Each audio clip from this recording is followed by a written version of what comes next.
Hello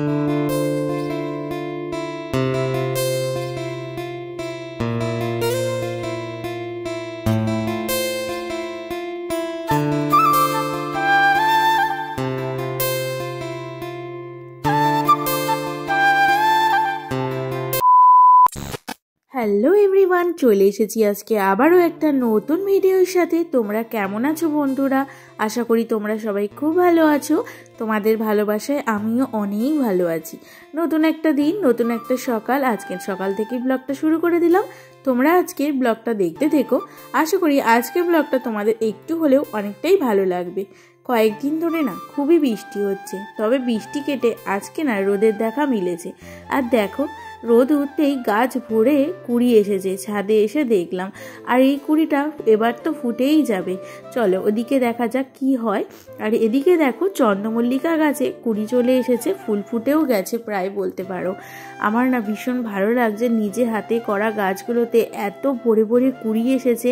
আবার অনেক গাছে ফুলও ফুটে গিয়েছে, তো ভীষণ ভালো লাগছে। অনেক ছোট ছোট করে বসিয়েছিলাম, এখন সেই গাছগুলো বড় হয়ে মানে বড় হওয়াটা দেখতেই পেলাম। আর তার উপরে ফুলও ফুটছে, এত ভালো লাগছে না, মন ভরে গেল সকালে এসে ছাদটা দেখে। আর চলো এখানে গোপালের জন্য দুটো ফুল তুলে নিই, কারণ গোপালকে সেবা দেওয়া হয়নি। ছাদে দেখছিলাম যে ছাদে তো কয়েকদিন বৃষ্টির জন্য আসেনি, তো সেই জন্য ছাদের অবস্থাটা দেখতে এলাম। আর দেখি গাছে না অনেকটাই ফুল ফুটেছে, ভীষণ ভালো লাগছে জানো তো। এরকম ফুল তুলে নিজেদের হাতে করা গাছ, সেই গাছে এত যে ফুল ফুটবে আমি তো ভাবতেই পারিনি। আর এই গাছগুলো দেখেছো কতটা বেড়েছে। একটুখানি বাটিতে বসিয়েছি, তবে দেখছি গাছের অনেক ডালপালা হয়েছে। এই গাছগুলো তো ছোটো ছোটো করে কুড়ি আসতে শুরু করে দিয়েছে। আর কুড়ি আসলে ফুল তো ফুটবেই, তখন ছাদটা পুরো ফুলে ভরে উঠবে। সেই সময়টা দেখার জন্য অপেক্ষায় আছি। আর এদিকে গোপালের কিন্তু আমার সেবা দেওয়া হয়ে গিয়েছে। আজকে তোমরা আমার গোপালের মানে দর্শন করে নাও। আশা করি আজকে সারাদিনটা তোমাদের কিন্তু অনেক অনেক ভালো কাটবে।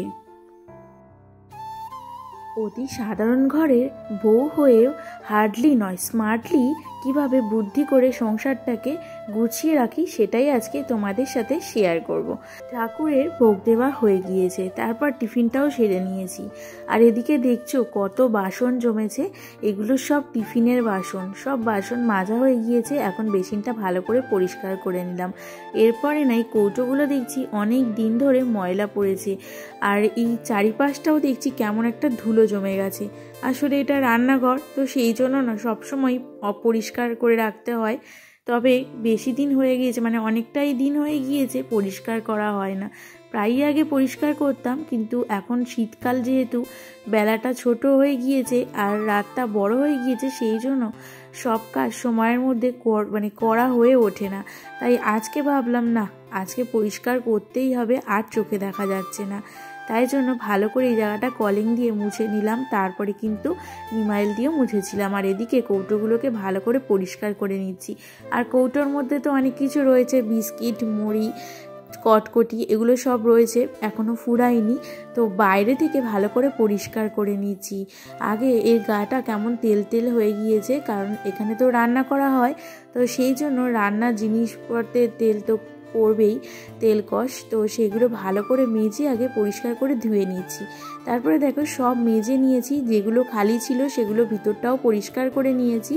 আর এখন বাইরেটা মুছে নিচ্ছি, কারণ জল জল হয়ে গিয়েছে, কখন যদি জল ঢুকে যায় ভিতরে তাহলে খাবারগুলো নরম হয়ে যেতে পারে। তো সেই জন্য ভালো করে গামছা দিয়ে মুছে নিচ্ছি।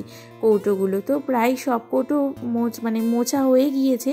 এবার একটা একটা কৌটোগুলোকে আমি কিন্তু বোর্ডের যেখানে ছিল সেখানে রেখে দিচ্ছি। আর প্রত্যেকটা কৌটোতেই অল্প না অল্প খাবার রয়েছে, তাই আর বেশি কৌটোর ভিতরে পরিষ্কার করতে হয়নি। একটা কৌটোই শুধু মাজতে হয়েছিল, সেটা খালি ছিল। এখন কৌটোগুলোকে গুছিয়ে নিলাম। আর বাসন রাখার র্যাকটাও ভালো করে পরিষ্কার করে নিয়েছিলাম। আর এদিকে দেখো চামচ রাখার র্যাকটা ভালো করে পরিষ্কার করে মুছে তার মধ্যে যেখানে চামচ সেখানে দিয়ে আবার জায়গাটায় রেখে দিলাম। তারপর এটা পরিষ্কার হওয়ার পর চোখে পড়লো নিচের ড্রেসিং টেবিলটা একদম ময়লা হয়ে গিয়েছে। আর এটা তো বেশি ইউজ হয়, তোমাদের দাদা ভাই মা সবাই এটা ইউজ করে। পড়ে, তো সেই জন্য ধুলোটাও বেশি পড়ে।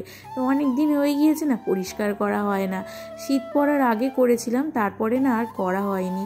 এখন আবার ভালো করে পরিষ্কার করে নিচ্ছি, কারণ আমার না একটা পরিষ্কার করা জিনিস দেখার মানে পরিষ্কার হয়ে গেল, তারপরে আবার একটা জিনিস চোখে পড়ে যায় যে না ওটা তো পরিষ্কার হয়নি। তো এইভাবে আমি পরিষ্কার করতে থাকি। আর এখানে দেখছো প্লেটে কতটা চুল পড়েছিল, সেগুলো সব পরিষ্কার করে কলিং দিয়ে আবার মুছে নিচ্ছি, কারণ এটা তো সাদা জিনিস, আর একটু কিছু পড়লেই ধুলোটা বোঝা যায়, ময়লাটাও বোঝা যায়। তো এখন পরিষ্কার করে নিলাম, আর এখানটাও একটু কলিং দিয়ে মুছে পরিষ্কার করে নিচ্ছি। দেখছো ওই আর একটা জায়গায় কেমন অগোছালো হয়ে আছে, একটা একটা করে গোছাতে হবে। তাই এখানে যেখানে জিনিস নিয়েছিলাম সেখানের কৌটোগুলো আবার সেখানে গুছিয়ে রেখে দিলাম। পরিষ্কার থাকলে না দেখতে সুন্দর লাগে, আর মনের দিক থেকেও একটা শান্তি পাওয়া যায়। তো এখন এইটাও পরিষ্কার করে নেব। দেখছো এখানে কতটা সিঁদুর পড়েছে, ধুলো পড়েছে, আর এগুলো প্রথমে ধুলোটা ঝেড়ে নিলাম, তারপর কলিং দিয়ে মুছে নিলাম। এখন একদম পরিষ্কার হয়ে গিয়েছে, আর এইগুলো ভালো করে মুছে নিচ্ছি, কারণ এখানে প্রচুর ধুলো পড়েছে। জানি না কি করে এত ধুলো পড়ে, তবে মনে হয় প্রায় ইউজ হয়, তো প্রতিদিন ইউজ হয়, সেই জন্যই এত ধুলো পড়ে। আর প্রতিদিন তো পরিষ্কার করা হয় না, পরিষ্কার করা সম্ভবও হয়ে ওঠে না, তো মাঝে মাঝেই করি। এখন দেখো একদম ফ্রেশ লাগছে, দেখতেও বেশ সুন্দর লাগছে জানো তো। আর আমি সবসময় চেষ্টা করি সব জিনিস পরিষ্কার পরিচ্ছন্নভাবে রেখে দিতে, তাতে দেখতে সুন্দর লাগে আর জিনিসটা অনেকটা ভালোও থাকে। দেখো এখন কত সুন্দর লাগছে, আগে কেমন ছিল আর এখন কেমন হয়ে গেল। আর এর সাথে সাথে আয়নাটাও মুছে নিচ্ছি। আয়নাটা দেখছি একদম মানে আবছা হয়ে গিয়েছে, পরিষ্কার করা হয় না।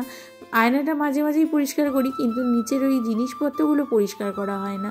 তো জিনিসপত্রগুলো পরিষ্কার করে আয়নাটা মুছে ভালো করে ক্লিন করে নিলাম। এখন আমি চলে আসলাম বেডরুমে। আর বিছানাটা এখনও তোলা হয়নি, আর কয়েকদিন ধরে না খুব বৃষ্টি হচ্ছে জানো তো। আজকে না মানে খুব রোদ উঠেছে, বেশ ভালো লাগছে, কারণ মেঘলা ওয়েদার একদম ভালো লাগে না, কাজের প্রতিও মন আসে না। কিন্তু যখন রোদ ওঠে তখন কাজ করার প্রতি একটা উৎসাহ বেড়ে যায়। বিছানাটা তোলা হয়ে গিয়েছে, আর এখন আলনাটা ভালো করে গুছিয়ে নিচ্ছি। এখন করে না শীতকাল পড়ে গিয়েছে, সেই জন্য বেলাটা একদম ছোট হয়ে যায়। সকাল যে কখন হয় আর কখন যে সময় কেটে দুপুর হয়ে যায় সেটা বোঝা যায় না, খুব তাড়াতাড়ি হয়। কারণ গরমকালে সব কাজ করার পরেও না অনেক সময় থাকে, কিছুতেই দুপুরটা হতে চায় না, কিন্তু এখন শীতকাল বলে কি তাড়াতাড়ি সময় কেটে যায়। তো চটপট করে ঘরটা গুছিয়ে নিলাম, আর এখন ঘরটা ভালো করে ঝাড় দিয়ে দিচ্ছি। আগের দিন না ঘরটা মোছা হয়নি, কারণ জল ছড়া দিয়েছিলাম আর ঝাড় দিয়েছিলাম, বৃষ্টি পড়ছিল, কেমন মেঘলা ওয়েদার ছিল, আর মুছলে শুকাবে না, সেই জন্য আজকে ভালো করে চারিদিকটা মুছে নেব, তার আগে ভালো করে ঝাড় দিয়ে দিচ্ছি। আর দেখো এই ব্যালকনিটাও অনেকটা ধুলো পড়েছিল, সেগুলো ভালো করে পরিষ্কার করে নিচ্ছি। রোদ উঠলে যেন আলাদাই একটা মেজাজ খুঁজে পাই পরিষ্কার করার। দেখো এখন কিন্তু আমি ভালো করে ঝাড় দিয়ে নিচ্ছি। আর আগের দিনের ব্লগে আমার কিন্তু অনেক ভালো ভালো বন্ধুরা, দিদিভাইরা খুব ভালো কমেন্ট করেছে, আর তোমাদের কমেন্ট পেয়ে আমি অনেকটাই খুশি হয়েছি জানো তো। তবে কয়েকদিন ধরে আমি একটু ব্যস্ত থাকায় ঠিকঠাক ভিডিও দিতে পারছি না, তাই জন্য কিন্তু তোমরা কিন্তু কেউ ভুলে যেও না, আমি কিন্তু ভিডিও এরপর থেকে প্রায়ই দেওয়ার চেষ্টা করব। আজকের ভিডিওটা এই পর্যন্ত, দেখা হবে নতুন একটা ব্লগে, সবাই ভালো থেকো।